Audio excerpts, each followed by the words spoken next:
He was a very unique singer, being that he sang in those falsettos like 90% of the time.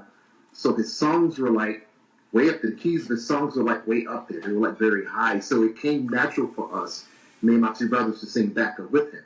Because I'm singing falsettos now. My younger brother is singing middle, my older brother is singing low. And then we had the ability to actually switch. So I would jump from falsetto to low. My younger brother would jump in top. My older brother would jump in middle. And Prince loved that because it gave him like this 3 different types of sounds from these 3 dudes. Now, obviously, Prince has passed away. Was that a devastating moment in your life when he passed away? Because were you still sort of connected with him, engaged with him? Were you still going to be touring with the guy? Or give me the logistics of the relationship and if it was still ongoing. Welcome to the Dave Darin Show. I have a very cool artist I wanted to have on the show. I've got DuJuan, Elliott. How's it going there, DuJuan? Great, man. How are you? Yeah, I'm doing real well. So let me talk and introduce you first to our audience. You are you do a lot of things. You are a producer. Yeah. You have a studio, singer, songwriter. Look at all the studio stuff in the back. We're going to talk about that because studio stuff fascinates me as well. But singer and songwriter, obviously you have some new material out there. So obviously you are a songwriter as well, right? Yeah. By the way, do you do all the songwriting? Just out of curiosity, first question I have is the songwriting. Is it all you, or do you collaborate with other writers?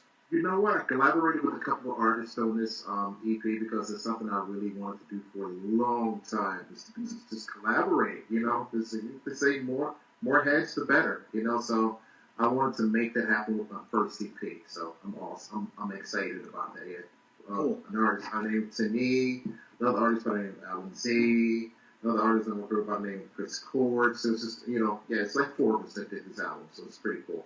Cool. Yeah. Okay, so the first thing about doing music is that the first thing being a musician and doing everything you do is to hold the audience, to hold the involvement of the audience, right? Yes.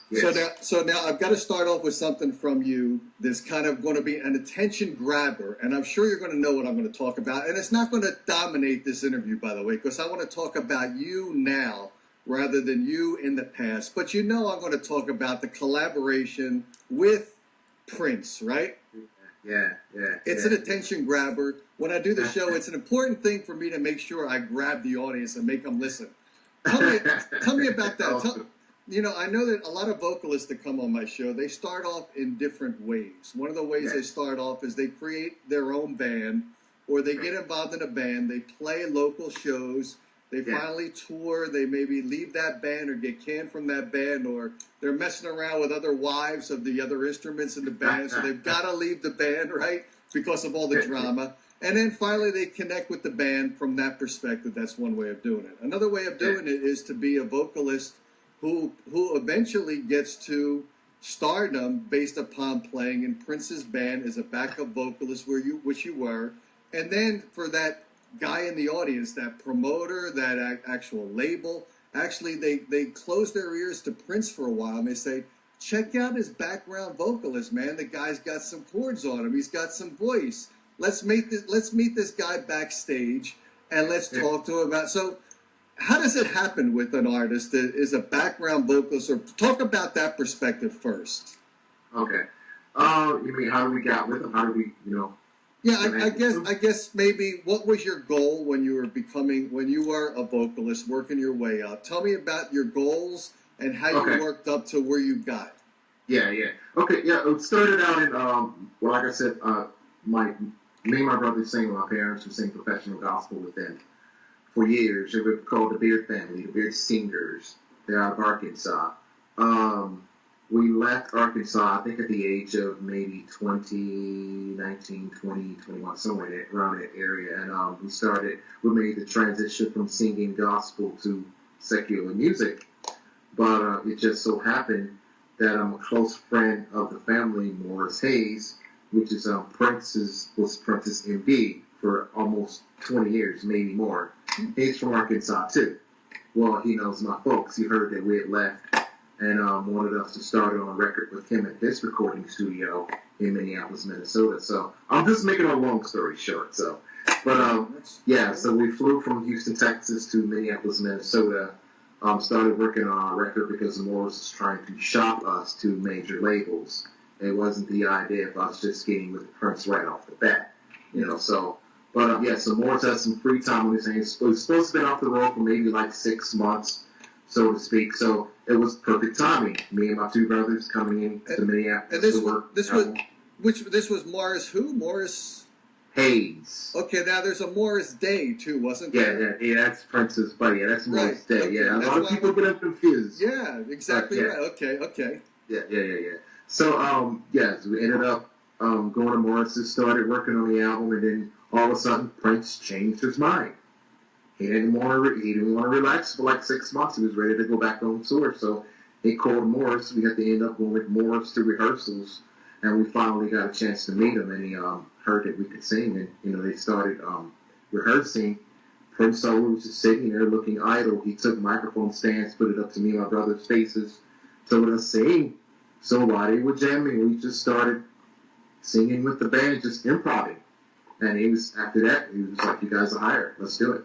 Wow. So now let me ask this question. You guys, so there was multiple family members. Yeah, absolutely. Now, was it family members for a while, or did they eventually you were the central point of focus from that family that was pulled in to work in? And so, what was it, the whole family, or was it eventually became just you as the predominant vocalist from the family? No, it's not actually all me and my brothers, both of us. It's three of us. So, Johnny, DuJuan, and Kit Blackshire. So all of us ended up singing backup vocals with Prince together. Wow. Now, was there, it's funny because obviously when there's vocalists, you think of the Braxtons, right? My wife watches that show, The Braxtons, right? Oh, my God. Always drama, whether it's real or whether it's fabricated, which I got to imagine a lot of it's fabricated. But, there's pressures there because everyone looks at Toni and they all say, look at how popular she is, how she's gotten to where she is, and everyone else, it's hard to achieve that level of notoriety, right? So how did it, with the three of you guys, there's got to be some tensions there, or was there none? How did that work out? It was no tension at all. I mean, it was just a matter of me and my brothers because we all played different roles, even when we just being backup vocalists. We all had our own different roles. No one was sounding like the other one, and I think that's what I know for a fact. That's what Prince really liked about us, because we all had our own different sounds within, as backup vocalists. So he could call out either one of us and get a different type feel. So it was like a kid in the candy store with him when it came to us three brothers. Huh. Yeah. Now, was that intentional? Like when you guys are growing up and you're on the family, was there always a guy that took on like the baritone, and was that intentional because you guys needed to sound, you needed to harmonize in that pattern to make the sound full, right? Well, okay, let me explain that to you, and this is going to lead its way back to Prince. I'm going to show you what happened. Okay. Well, when we were kids, I hit puberty. So before that, I was singing top soprano, right? So when I hit puberty, I thought you were going to say for a second that you hit puberty, but before puberty you were masturbating a lot. So that's good. Okay, we're not getting into that part of my show. That's great. Okay. Awesome. Yeah. So ended up So my voice deepened, so I couldn't sing and hit those notes anymore. So my mom pulled me off of the road while my family was still touring and singing. So I was just sitting there on the bus, and my mom taught me how to sing falsetto. So when I came back a few months later and started singing falsetto, because keep in mind, you're talking about three guys that's singing backup with a little girl as the lead vocalist. So those higher registers, those keys that she hit, you have to be able to hit those higher registers, because she's not going to sing a song in the range of a man. So we were trained to sing behind a little girl, which leads to Prince. Get it? He wasn't he was a very unique singer, being that he sang in those falsettos like 90% of the time. So his songs were like way up, the keys of his songs were like way up there. They were like very high. So it came natural for us, me and my two brothers, to sing backup with him, because I'm singing falsettos now. My younger brother singing middle, my older brother singing low, and then we had the ability to actually switch. So I would jump from falsetto to low. My younger brother would jump in top. My older brother would jump in middle. And Prince loved that because it gave him like this 3 different types of sounds from these 3 dudes. You know, so yeah. Very cool. By the way, I know that you're a vocal coach as well. Yeah. Singing falsetto, is that a natural thing to be able to grab from most people's voices? Is it a dangerous thing to do? Because it seems like a lot of people can do it. I can do it. Everyone can probably do it. But is it something that, obviously the Bee Gees kind of were predominantly noted for that, right? Is that a damaging voice thing to attempt that? It's definitely not. I think it's more damaging if you try to sing overly strong and strain your voice. Actually, falsetto is like relaxing to me. Oh. You know, it's so easy. Yeah. But, yeah, I mean, it takes, a lot of people can sing falsetto, but it's not too many people that can sing falsetto like Prince, if you get what I'm saying. Yeah. Or the Bee Gees. Because they sing with finesse. Prince was very good at singing falsetto with finesse. The Bee Gees had power with their falsetto. So it was a difference between the two. I like both. I'm sorry. I can't pick between the two. Now, obviously, Prince has passed away. Was that a devastating moment in your life when he passed away? Because were you still sort of connected with him, engaged with him? Were you still going to be touring with the guy? Or give me the logistics of the relationship and if it was still ongoing. We worked off and on for quite a while after we were just consistently together. So, his passing really caught me off guard. I wasn't expecting it because the guy was so healthy. You know, it really hit like a ton of bricks for me and my brothers and my mom. You know, but I hate he's gone. I wish he was still here. I mean, the world needs him, right? He was an amazing guy. Yeah, absolutely. Was he as talented as we all know him to be? Obviously, he was multi-instrumental. We know him from the guitar. I think he played a lot of other instruments beyond the guitar, a lot, right? Yeah, absolutely. I mean, it's amazing to actually sit in the recording studio with him and watch him play, whatever it was. Like his album, the Rave album, actually to even have the privilege of actually walking to the studio and seeing him track is very rare. Not too many people get to see that. But I never will forget, he was sitting right there at that SSL mixer, had his Roland XP50 sitting on top of a Roland keyboard amp in front of that SSL mixer, and he was playing Every Day's a Winding Road remake by Sheryl Crow for the Rave album. And I sat there and watched him later, and it was just amazing to actually just sit watching. It was just really cool. That is tremendous. Now, vocalists today, musicians today, no matter what instruments they play, no matter what band they're in, obviously it's a challenge. Yeah. Whether it's a harder challenge now than it was before. I was a musician 30-some years ago. So 30-some years ago, we had a challenge not to get ripped off. That was one of the challenges. Today, it's a challenge of trying to get, with all the internet stuff out there and all the technology, it's still very difficult. You would think it would be maybe a lot easier, but it's not a lot easier. In fact, some people think it's not easy at all compared to before. But I'm curious about this. When you're a musician, this obviously performed with Prince and on your own and all of the stuff that you're doing now, we're going to talk about that a lot. Do you get kind of nostalgic thinking about where you were and the challenges to be in a position where you are now? Is it encouraging, discouraging? What's your vibe in the music scene now? How do you feel about it? I don't think it's challenging. I think what makes it so difficult because I think a lot of artists today are trying to sound like the next artist. Does that make sense? Absolutely. Yeah. That makes if you're going that route, then you can look for competition. But if you consistently ride in your own lane, and you stick to those guns and perfect your own lane to a point to where no one can say no to you, then you're good to go. And I think Michael Jackson said it best. It's like if they asked him, with all this digital downloads, illegal downloads going on, and all this music being stolen, how can we get the consumers to buy music again?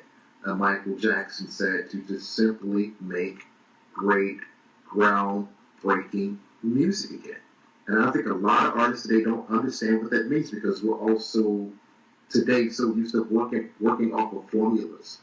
We're not making beats anymore. We're not making human natures anymore. We're not making, just what's going on anymore. It's all about melody, and I think a lot of these artists today fail to realize what it is when it comes to melody, how important it is to inject melody into your songs. Because if you don't have that, you have nothing, and it doesn't last, It speaks for itself. Look at it, they're still playing audio records today, Yeah.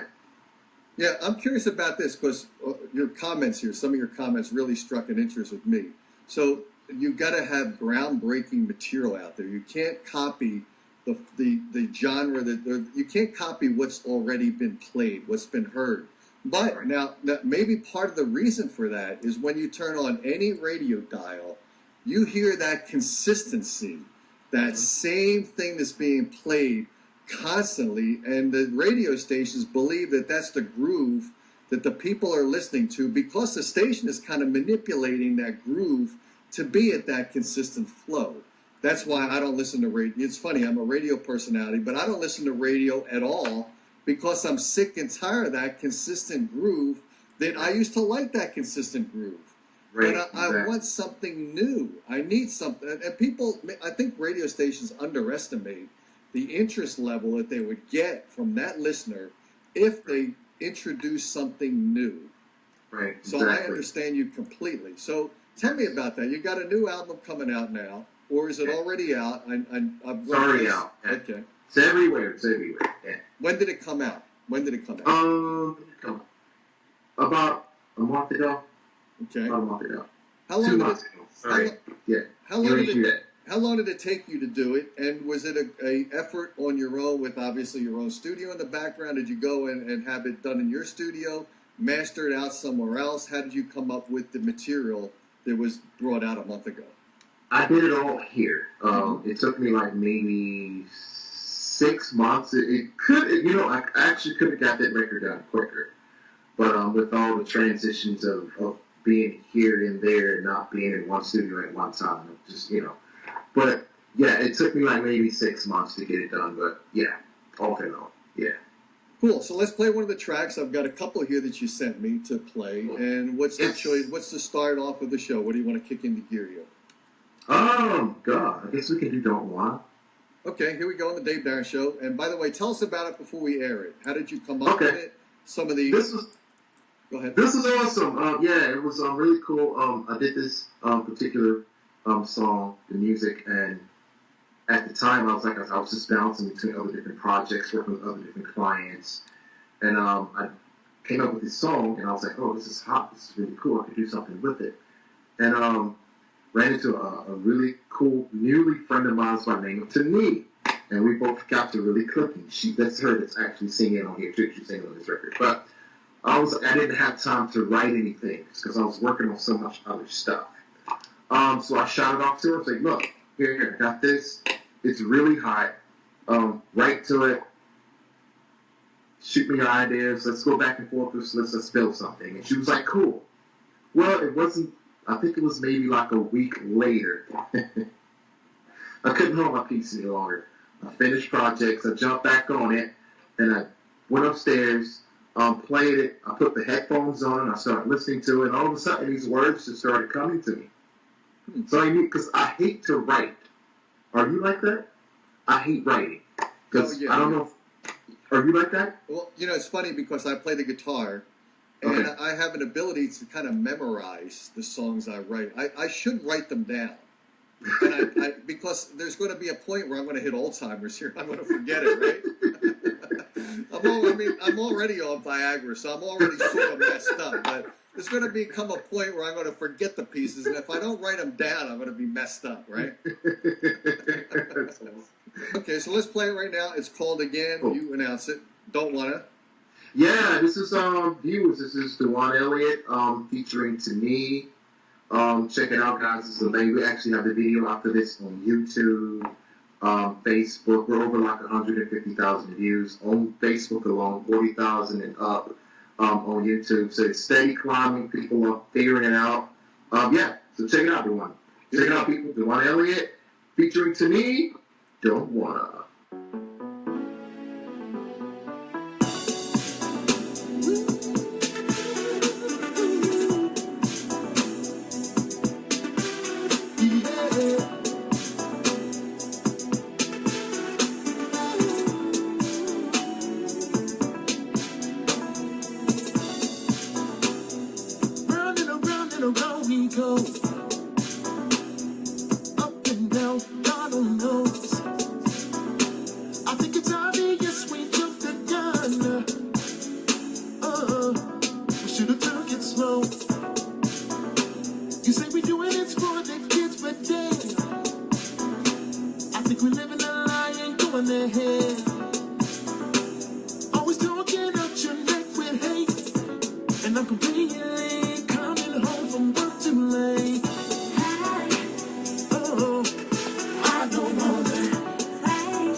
Now who you think you talking to? If you wanna leave, my inside to you. And who you say been rushing things? It's been years. I gave you a hit and I ain't got no ring. You can lie to yourself. You can lie to the world. But you can't lie to me, no. And you can search all over the seas, but you'll never find another that's gonna love you like me, no. I don't wanna fight. Don't know how to make this right. But all we even fight for, you don't even care more. Say it again. Can't go another night. You don't even wanna. Try. This is a bad news.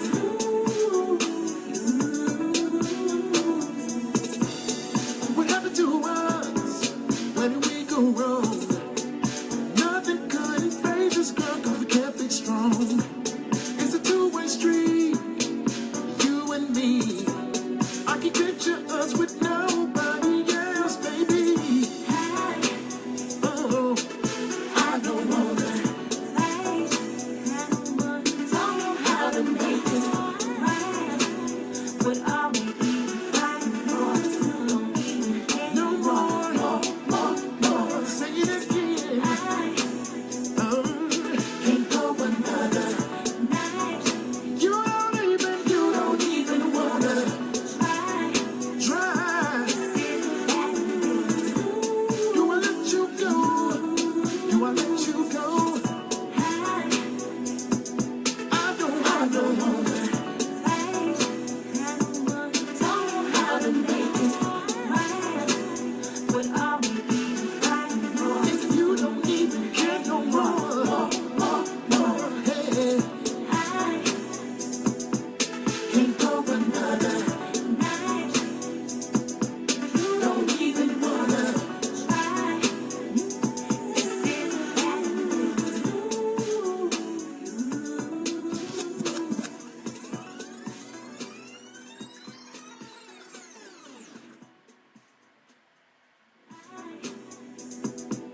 Can't go another night. You don't even wanna try.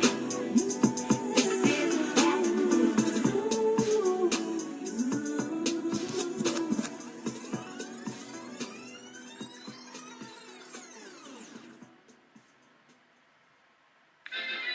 And now we take a break from our show for a word from our sponsor. Starting from right now, from the moment that you started this freaking video. The creamiest soft ice cream you get from Mr. Softy.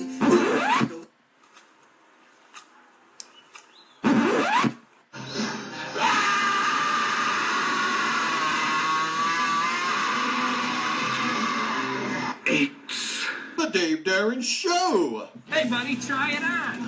Brought to you by our very cool sponsor, Ooh, that feels good.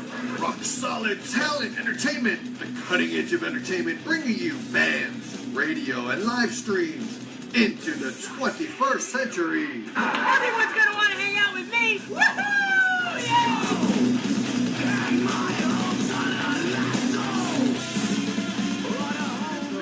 I ended up writing, well, not writing, but I got in the microphone and words just started coming to me.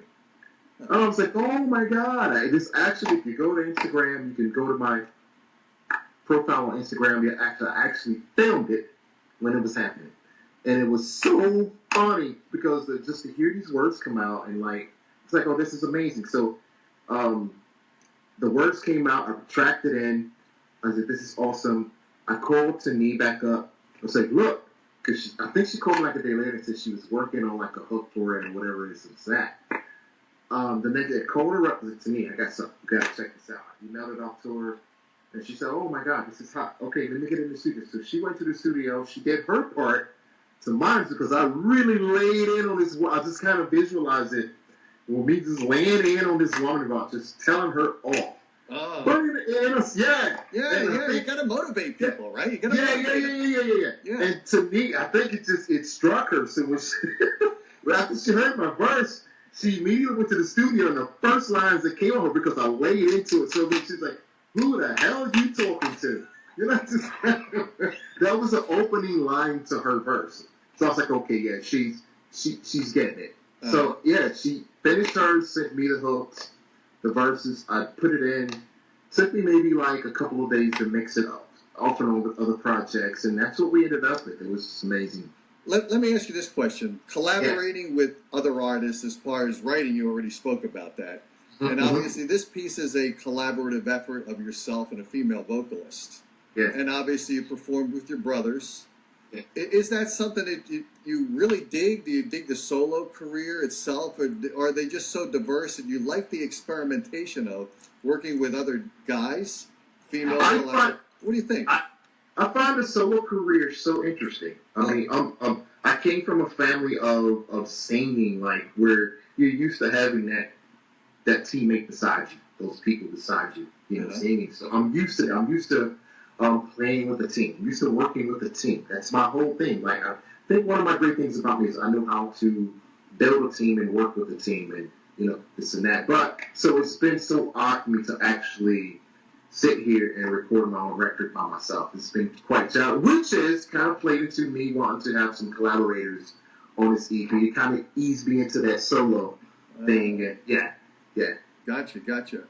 When you think about music from, earlier in your career to where you are now, we already talked about trying to find that new element so the radio isn't as stagnant as it is right now. Right. But when you think about what you've done in the past, it obviously creates that flow of where you are now. How do you move from past efforts to now? Do you have to block stuff out in the past and just make sure that you are consciously aware of not repeating the formula? Or is it just easy as you've grown in your career to do something new? How difficult is it? I don't think it's difficult. I think it's more about just growth. Like being able to accept where you were, but able to embrace the new. And I think once you keep an open mind about embracing and just not just because I've never, and I think it plays to my advantage, I never filter when I create. Does that make sense? Yeah. So if a bass line's coming to me in a certain way, I'm going to track it that way versus, how would this sound R&B style? How would this sound classical? So just put it down. So for me, I never filter. So I think that's why I can, yeah. Yeah, I know a lot of bands that have been on the show. I've had some bands on from the 80s and 90s. And they've dabbled into doing a comeback. Yeah. Yet you hear their music and it sounds like it was pulled from their 80s LP. And then they're wondering why there's no growth or no acceptance of that, because people are now, they moved from the 80s and the 90s. Even though the people dig it, there's obviously classic rock stations out there where you can get the 80s, you get the 70s, you get the 60s. Right. But when you're trying to move into a new pattern, you really do have to engage with what's newer. You have to. It's all about growth. I mean, that's just human nature, growth. The minute you stop growing, you're doomed. You're shot. And that's in every aspect of life that you have to grow. Yeah. Now, yourself there, since you produce other people as well, right? Obviously you do. I've seen some of your efforts on YouTube, and you do work with other folks for their material. Now, when they come to you, and obviously this is an interesting perspective as well. Obviously, when bands play on stage, they have to engage with the sound guy. The sound guy has his own idea what might work for that room, that particular place where he's been a sound guy for a while. So he'll make recommendations. From you as a studio guy, a band will come in, they'll want to work with you, they found you out, they know that you're very capable, they know what your experiences are. They come to you, but they've got in their head what they want to sound like, and you know that you can bring out more to the audience that would accept them more. So you've got your own ideas. How much of a conflict is that? Is it a conflict that's needed to be had because you need to compromise, or maybe you shouldn't compromise. Maybe you should just let the guy do what he wants to do because it's his flavor of music. What do you do? I think a lot of producers get stuck in what they want and not being able to listen to the artist. You know, because at the end of the day, it's all about what the artist wants. You know, you just assisting. You know, you just there to kind of like make sure that they give their best work. There's only so much I could say. You know, I mean, if I had 20 million albums, 20 million or whatever, at the end of the day, I respect that artist for what they're trying to do. If they want advice from me, cool, we can meet halfway. I still won't like just throw my, even if an artist welcomed me completely to just have complete creative control, I would still want their input. Yeah. You know, but you do have those artists that come in and just be like, I want it this way, cool. Most of the time, I don't argue. If it's not a technical issue, cool. You lay it down, we'll have a discussion. Cool, crash and burn, do it. But it's going to sound good. But if you crash and burn, then you can come back the next time and say, okay, DuJuan, cool, I'm open, let's listen, let's talk about this. Right. You know, so, yeah. What do you do when someone comes in there? Because it's interesting. I used to do the show from a recording studio for a little while. Right. And I used to ask them, I said, what do you do to the guy that comes in and he's got some cash to spend?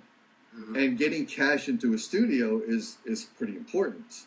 Oh, absolutely. They've got some cash to spend, but clearly you acknowledge and you know in your mind that they're not ready yet. They should go out there and work that song for another 2 months on stage. What do you do? Obviously, everyone needs to get the cat. What do you do? It's a call, right? What do you do? I mean, at the end of the day, you can only do so much, right? Because I just work with this artist, man, and I tell you, I'm not gonna go into detail, but it was insane. You can shoot out ideas to them, and they not get it. A lot of artists, especially new artists, they hear it a certain way in their heads. They're not aware of what it is to actually create in the recording studio. Like, you can't just go in and like, oh, I want it a certain way and expect for it to be hot. It's just not going to work because it's so predictable. But you have to go in with an open mind, you know, of knowing that this, whatever we do, whatever we come out, it's going to be hot. You know, you have to just trust the process. Does that make any sense?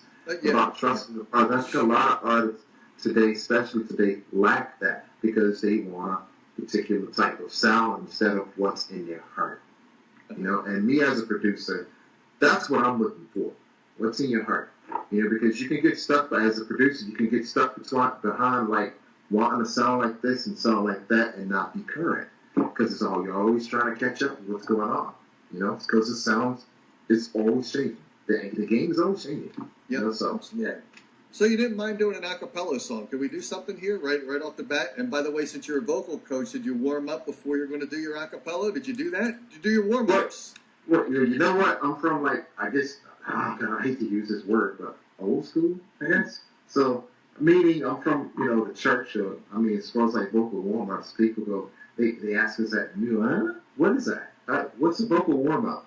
Well, maybe for you it is, please God, let me sound good on the Dave Darin show. That's your vocal warm-up, right? So what do you got? What do you think you might do here for us? Let me see. I think you just played the video, but I want people to know that it's really me. So I'll do it like a little piece of the verse from that. Okay. Round and around we go. Up and down, God only knows. I think it's obvious we jumped the gun. Yeah, we should have took it slow.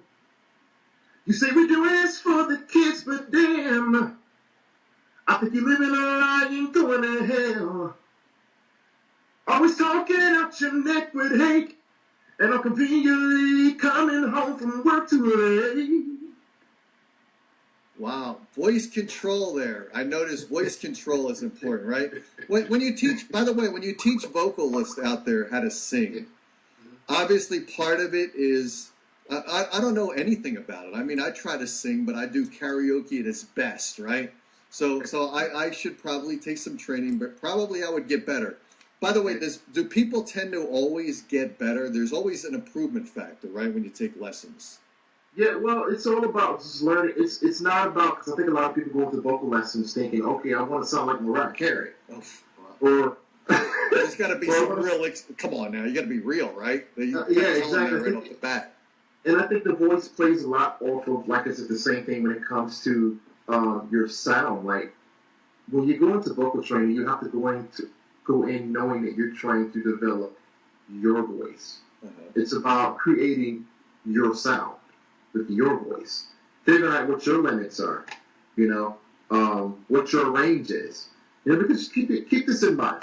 I call him the GOAT, along with Michael Prince. Prince did not have a middle voice. He had a lower register, and he had an insane falsetto. Wow. But he had nothing in between. I didn't know that. Okay. Yeah, I mean, let's go crazy. You never hear Prince hit Luther Vandross's notes. But the dude had a falsetto that was insane, and he had this lower register that was sick, that was wicked. And that's Prince found his voice and used that. Get it? So I tell artists that all the time that do vocal lessons with me. It's about finding your voice. Let's figure you out. Yeah. Do people's voices I'm curious about this. Obviously, everyone has their initial before lessons, or whether they've developed it all. They're all somewhere between this octave set. What's a typical voice? Is it 1 octave or 2 octaves? What is it? 2. 2 octaves. Okay, so everyone's got, or most people have 2 octaves. When they take lessons, is it typical that they can expand that octave range to be a couple extra notes this way, a couple this way? Does that muscle give you the ability to expand the potential notes? Absolutely, but it all, like I said, it all depends on how you made up the register of your voice. Because a lot of people don't have vibratos with their voice, and I think a lot of people hear people sing and think just because there's no they can't sing because they don't have a vibrato. But it's more to singing than just vibratos or hitting super high notes. It's about learning how to paint a picture with your voice. Using your voices, because I've known a lot of great singers, even especially from gospel. Oh my God, the lead vocalist of the group would have the worst voice in the world from our standards, but he knew how to impact. He knew how to draw a picture for the crowd. And that's what a lot of vocalists that sing like crazy good can't do. And that is paint a picture with what you've been given with your voice. Wow. Yeah, so it's all about delivery. And Prince was a master of it. Michael was a master of it. This is why these guys were great, because they figured it out. Absolutely. Incredible. Tell me what's going on in your career performance-wise. So obviously you've got the studio, you've got some new music out there. Performance-wise on stage, do you do that often? Do you do it sparingly? Boy. Do you want to do it more? You know what? Me and the team are actually working on that. Right, my team out of DC, Javon Angel, the team out of DC, we are working and setting up tours now. We're about to start. I think one of our first shows is going to be at the Kennedy Center. So I'm looking forward to that one. It's going to be awesome. Me, full band, going ham. It's going to be kind of like coming back from the dead, So it's going to be amazing. Yeah, we're working on shows, tours everywhere. Talking to promoters here and there in New York, back home, miss you, New York. So it's going to be amazing. We've got quite a few shows coming up. I'm definitely going to keep you posted on that. Cool. I'm curious about this. One of the things I found out living in Phoenix part-time and being in L.A. quite often and being in New York City for the most part. So now I'm curious about this. What do you think about the perspective of these locations? And I'll tell you my perspective. You tell me if my perspective is right or if you have a different perspective. When I'm in Phoenix is kind of isolated. So you've got the bands. You've got 500 or so bands here, and I know how many there are because I've interviewed a lot of them when I used to live in Phoenix. You've got 500. They're playing within a 30, 35, 40-mile radius. Mm-hmm. So the saturation of them in that market makes it hard for them to play more than once every couple weeks, once every 3 weeks. And they tell me if they do that, they can't get the fans to come in because they've already seen them in Tempe. They don't need to see them in Scottsdale 30 miles away. So that's a problem in Phoenix. Right. When you're in New York City, you've got New York, you've got Philly, you've got Boston, you've got places that are a 2-hour drive. However, then people say that market is saturated with a tremendous amount of bands, so the competition is extreme. Mm-hmm. So what's the perspective? You being a musician, you now planning tours out. What do you do to make your tours successful? What do you do? This goes back to what I was saying before. My team was like, we were like, because you got a lot of artists. Dude, this is so sad. You have a lot of artists. I worked with this artist a month ago, and one of the main things he wanted to do is once he finished his music. I don't have any issue with how any artist try to get their music out, get heard, whatever, but you have to stand for something. This particular type of artist wanted to put his stuff on websites for free and just let people pay what they feel like he's worth. And I'm like, dude, the minute you come out the gate like that, you're basically telling everyone, like, I'm not up quality, Come on, like, seriously. Do you agree? I 100%. Here's something I know. Here's something I noticed with you. Mm-hmm. I went on your YouTube channel. Mm-hmm. I saw, what did you call them? Studio. I wrote it down here. What do you call studio sessions? Right? Yeah. What are they? They are little teasers. Yes. To get your audience interested in the tease. Yes. Then you bring them into the full product. Exactly. Right? Right, exactly. And I think a lot of artists just don't have that concept today, right? What do you think? They don't do that. I used to tease my wife. My wife's Japanese. I used to tell her, I'm an American man. I have a nice, large penis. I teased her. Then when she married me, she realized the horror of that lie. But no joking aside, I tell bands this all of the time. Reverb Nation and SoundCloud, they're tools. They can be used as your friends if you play it properly.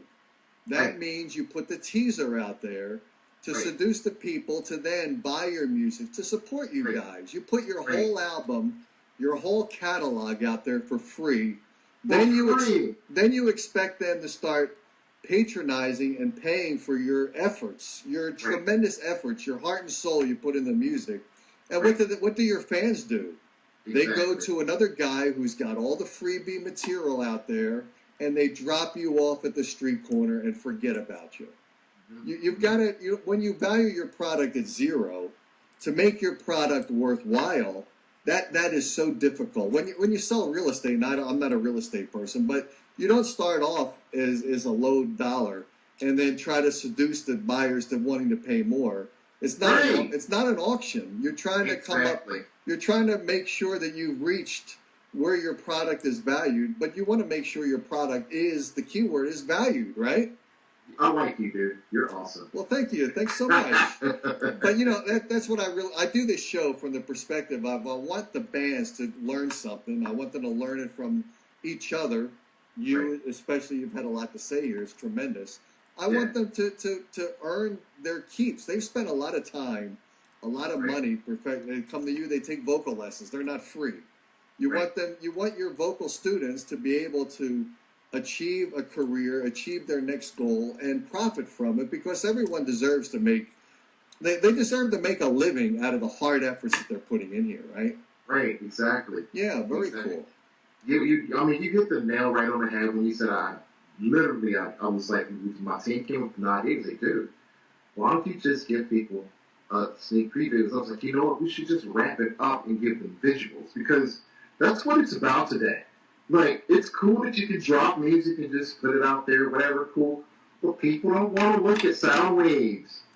People want to see some stuff. I'm like, look, I guess I'm an attractive looking dude. Let's figure this out. Let's do a sneak preview thing. Let's put me in the studio with some cool lighting and make it pop. Like, my whole thing was, look, if you can log into YouTube and see this dude muted with nothing playing, doing like this, like, just, it's gonna make you, okay, what's this dude doing? You at least click on it for like 2 seconds, just hear what this guy's doing. Because everything is right. And I think people have fallen for it, and I'm happy he did. Yeah, boy, you are absolutely right. I did radio for a number of years. I used to do terrestrial radio. I got fired from all the terrestrial stations I was on for being too wild. And then I started doing online radio. Online radio is tough because everyone thinks they can do online radio. Okay. So you got competition with people that really shouldn't be on the radio at all. I mean, look at me. I barely can make it in radio looking like this, right? But then I started doing video, and to be honest with you, the video show is taking off. It's becoming, it is. And now the other thing I'm not doing is I'm not doing the solo gig anymore. I have promoters that help the show out. So I kind of learned my lesson of trying to do it all alone. Because and you can't. You got to really have a team. You mentioned you got to have a team behind you. You got to have support. You got to have those guys that carry you in your down moment to bring you back up. Yes, absolutely. You sure do. And I have an amazing team. Danielle Rosenthal, Javon Angel, Smooches, Maida, Vicky Murray. All of them led by Javon Angel, which is my right hand man. I mean, me and Javon go way back to the Prince days. So we're like that. And this guy knows me better than anyone. I mean, I literally got to just sit there, we'll do a team meeting and just not say anything and just let Javon talk. I mean, everything I'm thinking, this guy we're like brothers, so I have an amazing team, dude. They were just relentless. Wow. I'm curious. I got to ask you one more question about Prince, because this is always interesting to people who listen to any type of show. Since you personally work with him, rather than hear hearsay from someone that said that they heard this, what was he a total perfectionist? Was he hard to work with because he was that perfectionist? Well, not really, because he always hired like amazing fellow artists to work around him. So, and that was just one of the things. If you couldn't, he would have people come through and do tryouts or whatever. And it always happened by like word of mouth. It wasn't like someone like filled out an application or talked to. It was always like a sick word. Like I said, me and my brothers came in off of Morris Hayes. So all his musicians always knew that next musician that he wanted to work with.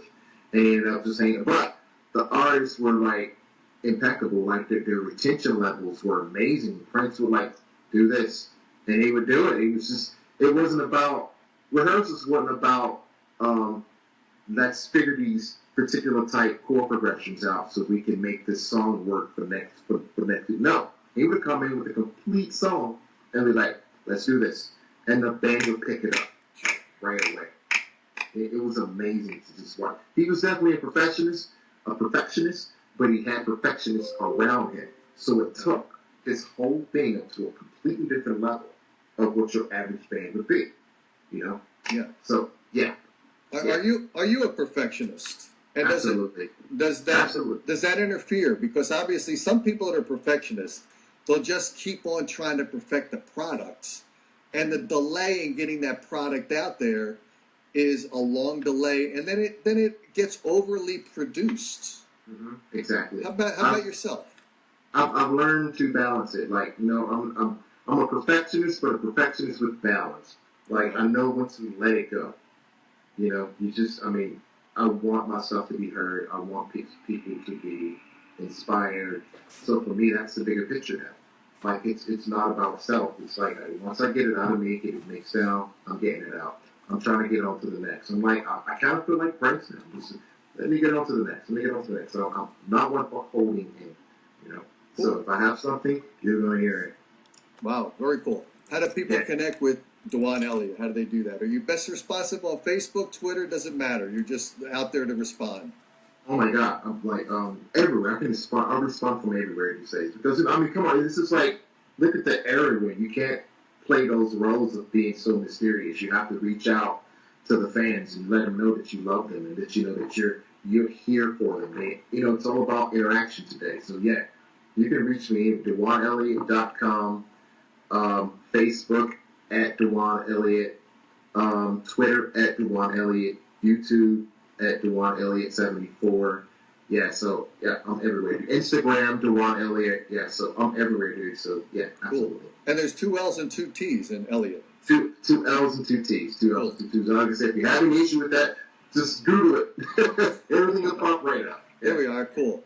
Let's play the final track, closer of the show, which is going to be what? New Age, I think, right? New Age, New Day. Yeah. Which the video will be coming out with for that song within like the next couple of weeks. So you guys look forward to that. Cool. So now you're going to trust me to put in some tasteful video, because since I do the video show, I've got to mix in some video, right? What do you recommend so I don't butcher it? What kind of video do you want behind it? You know what? You're an artist. I trust you. You trust me, okay. Yeah. Do your thing. Wow, this interview went really well till you just said that. You were very cool to have on the show. I appreciate it. And I would appreciate when you start your tour and you know a touring schedule.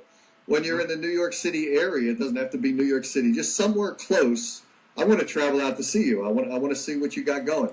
Are you kidding me, dude? Let's make it happen. You're like family. You're New York. I'm in Nyack, by the way, so you know what it is, right? Yeah, I do. Yeah. Yeah, I'm over across the Tappan Zee Bridge. That's where I am. So, hell yeah, dude. Let's make it happen, bro. Are you kidding me? Absolutely. That sounds great. I love to see. I got to talk to you, and I want to interview you from that gig. I want to be backstage in the green room rapping with you. Okay?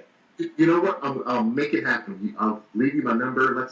Whenever I'm around, dude, just call me. We're gonna make it happen. That's awesome. I love that. And it's funny, you will make it happen because I met you yesterday and here you're on the show a day later. And I love that because I'm available to talk to interesting people all the time. I fit people in. The fact that you did that is tremendous because it means you care about your music. You care about people that care about your music. Absolutely. And it's important to do that. It's important to make sure the connections continue, right? Absolutely, dude. Absolutely. I definitely care, dude. I mean, this is something that like I said, we were born to do. So it's all about giving back, right? It's all about giving, man. And I think a lot of people need to figure that out today. It's about giving. It's not about receiving. It's a more blessing to give than to receive. That's right. You know? So that's right. We thought that. So cool. Yep, cool. It was great having you on the show, and I want to see you in New York, somewhere in New York City, wherever it is. I'm going to see you. I'm going to meet you. I'm going to shake your hand. I don't want to do this video stuff. We're buddies now. We're buddies now. That sounds good to me. All right, man. Take care. It was a blast having your show, and we're going to play the track right now, and I'm going to see you on again for sure. Take care, man. Talk to you soon. You too, dude. Peace out. Yep.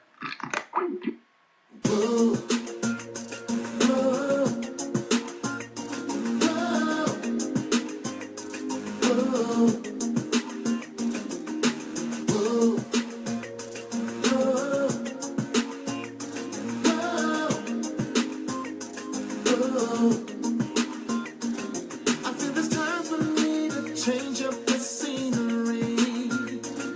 Don't want to hold me back from being me. I gotta be the one to manifest destiny and show the world my life, my legacy. No more excuses, tell me what are you waiting for?